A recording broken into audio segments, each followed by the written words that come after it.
Once again, friends, good afternoon. Good afternoon. I welcome you to Kunzite training session, and today's training is about 5S, right?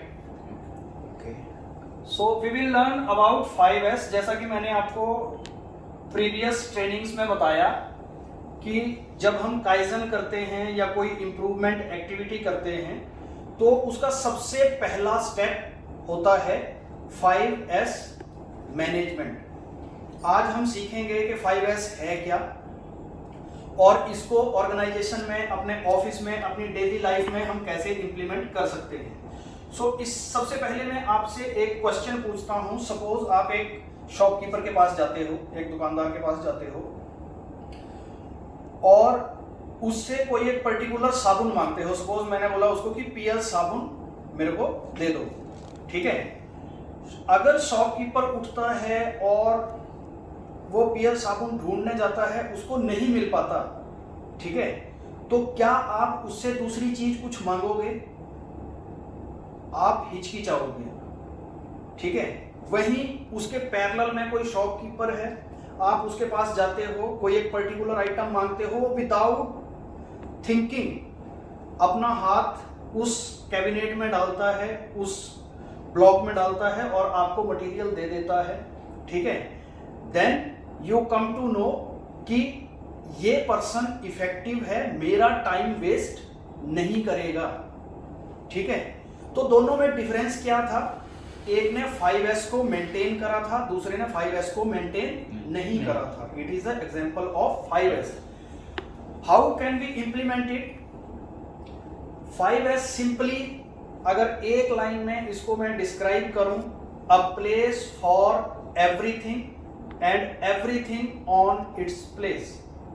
किसी organisation में, office में हम जो कुछ भी रख रखाव करते हैं, कोई ऑब्जेक्ट रखते हैं, कुछ मशीनरीज रखते हैं, उनके लिए एक प्लेस निर्धारित होना चाहिए हर एक आइटम के लिए, और जिस आइटम के लिए जो प्लेस आपने रखा है उस पे वो आइटम होनी चाहिए। It is the definition of 5S, ठीक है। So I have discussed what is 5S। अब इसको इंप्लीमेंट कैसे करना है और 5S होता क्या है, what is the meaning of 5S? First is, आप साइकिल देख रहे हैं, first is sort, SORT, second set in order, third shine, SHINE, shine means किसी चीज को चमकाना, साफ सुथरा रखना, स्टैंडर्डाइज, उसको स्टैंडर्डाइज करना, ठीक है। ये हम आगे आने वाली स्लाइड में देखेंगे what is the meaning of standardise, ठीक है। And fifth and most important is sustain. What you have done, you have to sustain the cycle. आपने जो एक्टिविटी 5S मेंटेन करने के लिए करी है, आपको उसको क्या करना है? सस्टेन करना है। बेनिफिट्स ऑफ 5S इंप्लीमेंटेशन क्या क्या है, क्या क्या हमें उसके फायदे हो सकते हैं? It is a fundamental activity to improve business, ठीक है। 5S represent systematic approach for productivity, quality and safety improvements. अगर हम किसी प्रोडक्शन एरिया में जाते हैं या किसी भी एरिया में जाते हैं, वहां का अगर 5S मेंटेन ना हो तो आप कहीं भी चोट खा सकते हैं। आपको किसी एरिया का पता नहीं होगा कि मैं कौन से एरिया में जा रहा हूं, कोई डेंजर जोन है या कोई ऑब्जेक्ट फर्श पे पड़ा हुआ है, आप उससे चोट खा सकते हैं। या प्रोडक्टिविटी की बात करूं तो जो ऑब्जेक्ट या जो कोई चीज हमें टाइम पे चाहिए और अगर वो नहीं मिलती है तो हमारा टाइम सफर करता है, हमारी प्रोडक्टिविटी लॉस होती है। ऑर्गेनाइज योर वर्क इन्वायरमेंट, आपका जो वर्क इन्वायरमेंट रहता है 5S से वो ऑर्गेनाइज रहता है। आप एग्जांपल देखते हैं कि आपके आसपास के लोग अगर अपना टेबल ऑर्गेनाइज रखते हैं, उनको पता है मेरा पेन कहाँ है, स्टेपलर कहाँ है और मेरा जो स्टिकी नोट्स है वो कहाँ है, लैपटॉप कहाँ रहेगा, तो वो अपनी लाइफ को भी वो ऑर्गेनाइज वे में जीते हैं। कुछ लोगों को आप एग्जांपल देखते हैं कि उनकी बहुत सारी जो चीजें हैं वो मिलती नहीं हैं, ठीक है, ड्रॉर में सब कुछ हौच पौच पड़ा रहता है, ठीक है। So it is not 5S। Reduce waste and non value activity. 5S से एक तो वेस्ट की रिडक्शन होती है, आप बहुत ज्यादा वेस्ट जनरेट नहीं करते हैं, और नॉन वैल्यू एक्टिविटी, कुछ ऐसे काम जिससे हमारी एक्टिविटी में वैल्यू एडिशन नहीं हो रहा है। सपोज मुझे अगर कोई चीज ढूंढनी पड़े जो नहीं मिल रही है, जो इजीली मिलनी चाहिए, अगर मैं उसको ढूंढूं तो वो मेरा जो काम होगा वो नॉन वैल्यू एक्टिविटी में आएगा। Well organised work place motivates people. जितना सुंदर साफ सुथरा प्लेस होगा वो लोगों को उतना ही मोटिवेट करेगा। ठीक है। Now what is 5S? It is a Japanese terminology. First S is seiri, Japanese word में इसका है सीरी, और इंग्लिश में इसका होता है सॉर्ट, चीजों की छटाई करना। What is seiton? Second, set in order, चीजों की छटाई करने के बाद जो वस्तुएं हैं उनको ऑर्डर में लगाना। What is required, what is less required and what is not required. ठीक है, आगे हम ये एक्टिविटी एक्सप्लेन करेंगे। सीसो मीन्स साइन। अब आपने जो सारा 5S का 2S आपने अचीव कर लिया, सेकंड S अचीव कर लिया, चीजों को ऑर्डर में लगा दिया। नेक्स्ट साइन, अब उनकी साफ सफाई बहुत ज्यादा जरूरी है। सीकेत्सु स्टैंडर्डाइजेशन, उनके ऊपर नाम लिखा होना चाहिए। इस ड्रॉर में स्टेशनरी रखी है, इस ड्रॉर में A4 शीट्स रखी हैं, इस ड्रॉर में हमने कुछ स्पेयर पार्ट्स रखे हैं। अगर मैं बात करूं प्रोडक्शन की, सो मशीन के ऊपर नाम लिखा होता है।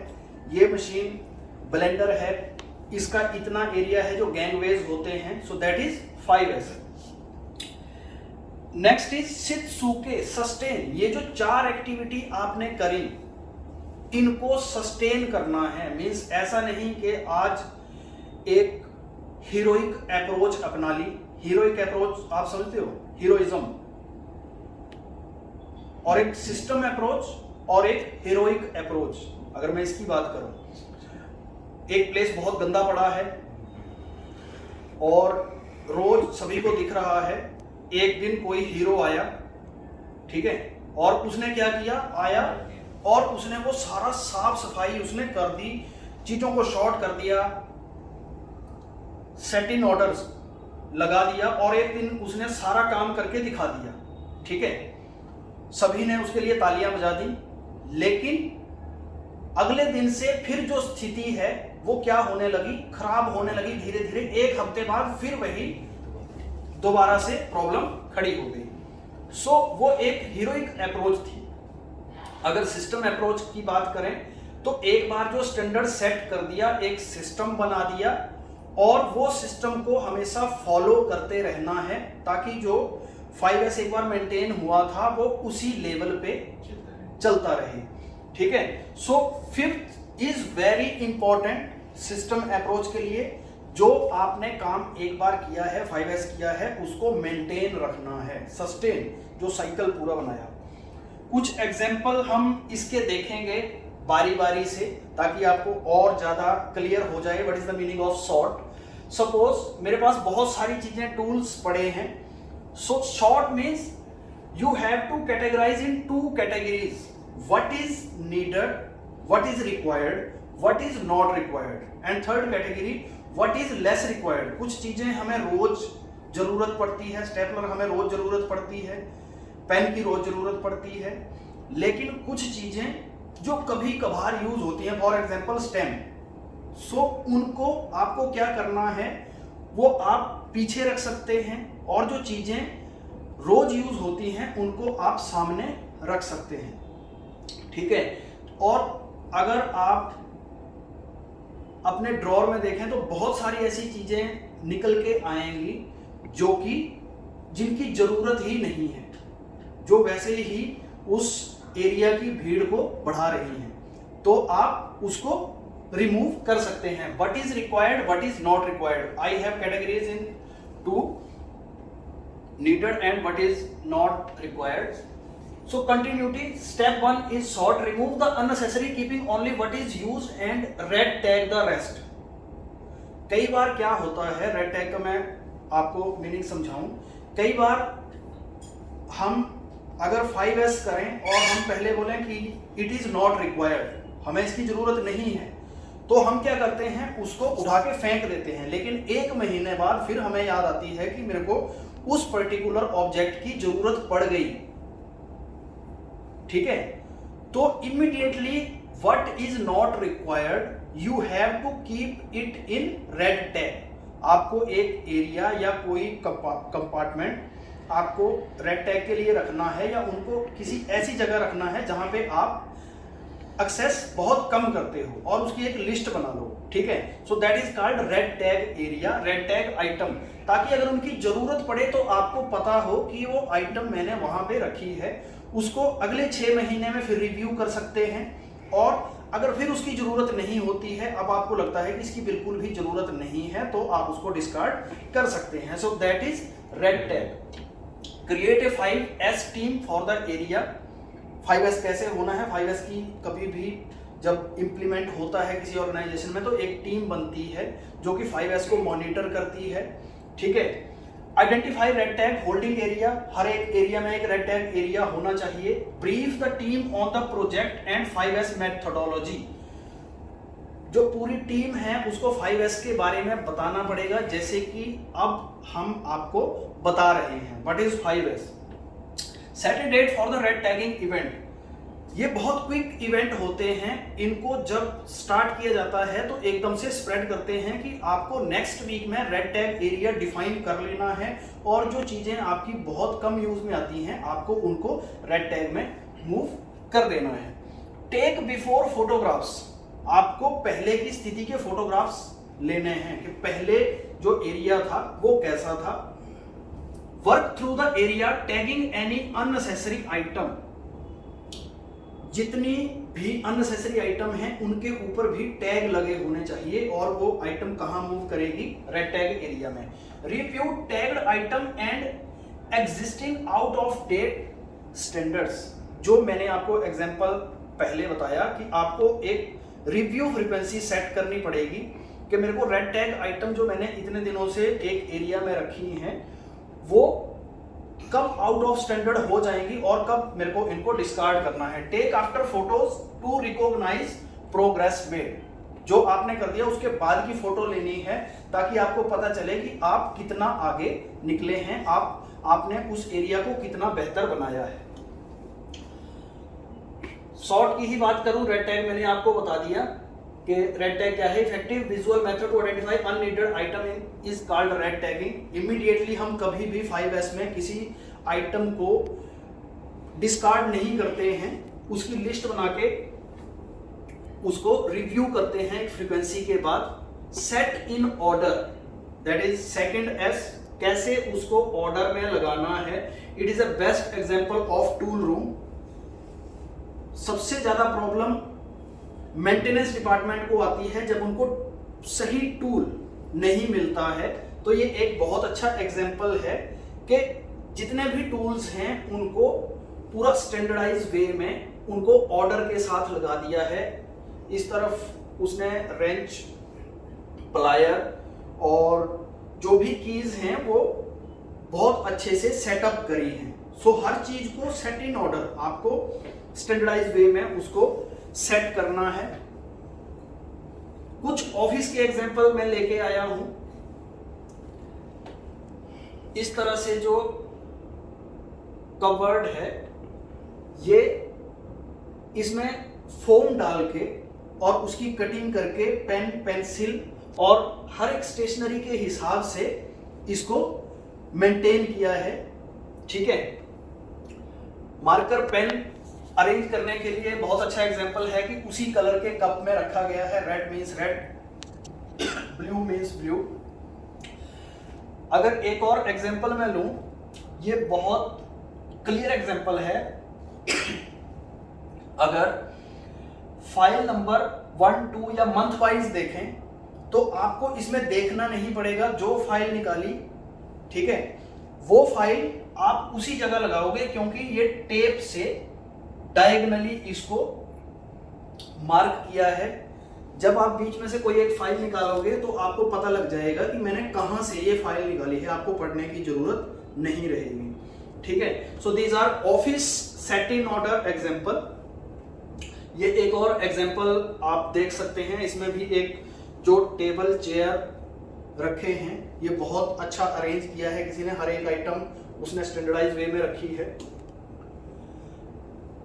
Next is seiso shine. Shine simply shine without excuses. आपको हर दिन उस चीज की साफ सफाई करनी पड़ेगी without excuses. For example our home, हम घर में रोज सुबह उठ के साफ सफाई करते हैं। जिस दिन साफ सफाई ना करें उस दिन घर अस्त व्यस्त हो जाता है। तो इसमें हम एक्सक्यूज कभी नहीं कर सकते हैं कि हमें साफ सफाई नहीं करनी है। आपको जो एरिया जहां 5S मेंटेन किया है उसको आपको साफ रखना पड़ेगा। For example cleaning is inspection, initial phase cleaning. इससे फायदा क्या होता है, साफ सफाई से फायदा क्या होता है कि अगर किसी भी चीज को आप साफ करते हैं तो आप एक तरह से उसकी इंस्पेक्शन करते हैं। फॉर एग्जाम्पल अगर आप अपनी बाइक को वीकली साफ करें तो आपको उसकी बहुत सारी प्रॉब्लम पता चल जाती हैं। इसकी चेन में ल्यूब्रिकेशन नहीं है, कहाँ पे धूल है, कहाँ पे जंग लगा है, कहाँ से कोई वायर ब्रेक होने वाली है या वायर ब्रेक हो गई। ठीक है, तो क्लीनिंग मींस इंस्पेक्शन, आपको इनिशियल फेज उसका पता चल जाता है। Next is seiketsu standardization. Means आपको हर चीज जो रखी है उसका टैग लगाना है, ट्रैश या डस्टबिन। ठीक है, जैसे ऑफिस में लगाया होता है डिपार्टमेंट रजिस्ट्रेशन, ठीक है, department HR, department IT, department logistics. So कोई भी पर्सन आए उसको किसी से पूछने की जरूरत ना पड़े। इसका सबसे बेस्ट एग्जांपल है मेट्रो। अगर आपको पढ़ना लिखना आता है, अगर आप मेट्रो के अंदर एंटर करते हो तो सिंपली आपको पता चल जाएगा कि कौन सी लाइन कहां जा रही है, आपको कहां उतरना है। सबसे बेस्ट एग्जांपल स्टैंडर्डाइजेशन का आपको एयरपोर्ट पे या फिर मेट्रो पे मिलेगा, दैट इज कॉल्ड स्टैंडर्डाइजेशन।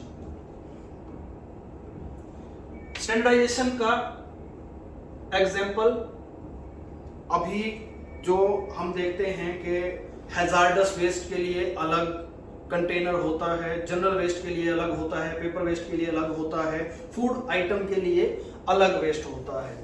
ठीक है, so this is the meaning of standardise. आपको हर एक चीज को टैग करना पड़ेगा, हर एक अलमीरा को टैग करना पड़ेगा, किस अलमीरा में क्या रखा है। ये कुछ एग्जांपल टूल रूम के फिर से लिए हैं। सो यहाँ पे इन्होंने टैग लगा रखा है, यहाँ पे कौन सा टूल मिलेगा, कौन सा जो भी स्पेयर पार्ट है वो मिलेगा। Fifth and most important is sustain. ये जो 4 एक्टिविटी करी आपने, जो रिक्वायर्ड था, जो नहीं रिक्वायर्ड था, रेड टैगिंग करी, ठीक है, जो ऑब्जेक्ट थी, आइटम थी, उनको ऑर्डर में रखा, ठीक है, उसके बाद आपने शाइन किया, उनके टैग लगा दिए, स्टैंडर्डाइज कर दिया। इस एक्टिविटी को आपने मेंटेन रखना है, इस एक्टिविटी को सस्टेन रखना है। ये दोबारा से अगर कहीं से टैग निकल जाए तो वहां पे आपको टैग लगाना है, कहीं गंदगी है वो साफ करनी है, और जो रिक्वायर्ड आइटम या नॉन रिक्वायर्ड हो जाती है उसको आपको वहां से रेड टैग में और अल्टीमेटली आपको डिस्कार्ड करना पड़ेगा। 5S is not responsibility of concerned few. अगर मैं इसकी बात करूं तो 5S उस टीम की ही जिम्मेवारी नहीं है, या एक डिपार्टमेंट में एक पर्सन की जिम्मेवारी नहीं है, ये एंटायर टीम की जिम्मेवारी है। All level of management should take part in the decision making required to ensure 5S implementation. इसमें टॉप मैनेजमेंट को भी या हर लेवल को इसमें अपना टेक पार्ट करना पड़ेगा, सहयोग करना पड़ेगा। Incorporate 5S as part of organisation small group activities. how we can sustain, so we have to check regularly the place about 5S. जैसे 5S के ऑडिट होते हैं कि आज जो एरिया था उसमें सफाई हुई है, ठीक है, डेली मॉनिटरिंग ऑफ क्लीनलीनेस। जैसे आप देख सकते हैं क्या शॉर्ट कौन सी टीम देखेगी, सेट इन ऑर्डर कौन सी टीम देखेगी, शाइन हो रहा है नहीं हो रहा है, क्लीनिंग हो रही है कौन सी टीम देखेगी, स्टैंडर्डाइज हर एक जगह पे टैग लगे हैं कौन सी टीम देखेगी। सो इस तरह से आप अपने हिसाब से ऑडिट और उसका जो प्रोसीजर है वो डिफाइन कर सकते हैं। How do we sustain 5S? 5S must become a part of what you do every day. ये कोई एक्टिविटी ऐसी नहीं है कि आप मंथली एक बार करो, ये हमारे डीएनए में होनी चाहिए, डे टू डे एक्टिविटी में होनी चाहिए। Create condition to make it happen, allow time, create awareness, add structure, management support. Sustaining 5S is the most difficult step in the process. जो मैंने बताया जो 5th स्टेप है, system based approach, not a heroic approach. यही सबसे important है किसी भी व्यवस्था को सस्टेन रखना। व्यवस्था बनाना इजी होता है और उसको सस्टेन रखना डिफिकल्ट होता है। Make it easy for member to hold their games, utilise visual management. जैसे अभी मैंने बात करी विजुअल मैनेजमेंट, ठीक है, आपको एग्जांपल दिखाए कि हम ऐसे कर सकते हैं, कैसे 5S मेंटेन कर सकते हैं। Audit the area and provide feedback. जो टीम है वो उस एरिया का ऑडिट करेगी और फीडबैक प्रोवाइड करेगी कि आपके एरिया में ये प्रॉब्लम है, आप इसको सही कर सकते हो। ओवरव्यू एक बार मैं फिर से दे देता हूं। Sort, clearly distinguish needed item from unneeded and eliminate the latter. जो चाहिए उसको रखो, जो नहीं चाहिए उसको डिस्कार्ड करो। स्ट्रेटन या सेट इन ऑर्डर, जो वस्तुएं हैं जो रह गई उनको भी उस हिसाब से अरेंज करना है कि मेरे को कुछ चीजें रोज लगती हैं, कुछ वीकली मैं यूज करता हूं, कुछ मंथली यूज करता हूं। Shine, keep the work place neat and clean, यानी उसको शाइन रखना है, चमकाते रहना है, साफ सुथरा रखना है। स्टैंडर्डाइज, हर एक चीज के ऊपर, हर एक अलमीरा, हर एक प्लेस के ऊपर टैग लगा होना चाहिए। और 5th इज सस्टेन। जो ये 4 हमने प्रोसेस की हैं इनको आपने सस्टेन रखना है।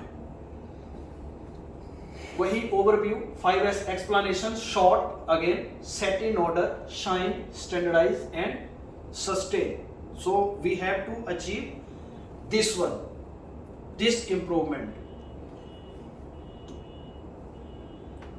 So this is all about 5S friends. Hope कि आपकी जो लाइफ है वो भी इसी तरह से ऑर्गेनाइज हो और जो वर्क प्लेस है उस पर भी 5S आप ऑर्गेनाइज करें। Thank you very much.